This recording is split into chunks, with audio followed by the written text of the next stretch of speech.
මම මෙහෙන් යන්නම අනවශ්‍ය නාය. ආය කවදාවත් මං එන්නේ නැහැ. මචං උත්තර කියන පරයාපෝ ගෙදරට ආවොත් නම් මචං මං එළිව එක්කන් යනවා. උඹ තරහ වෙන්න එපා මචං ඈ.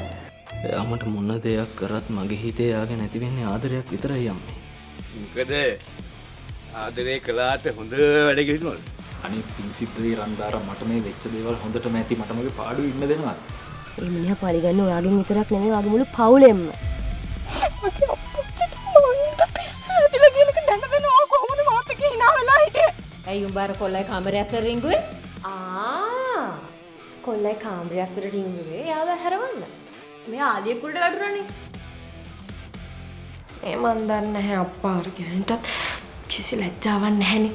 උඹට දැන් කොහොමද ඉතුරු වෙලා තියෙන්නේ කූරු ගණන් ගන්න එක විතරයි.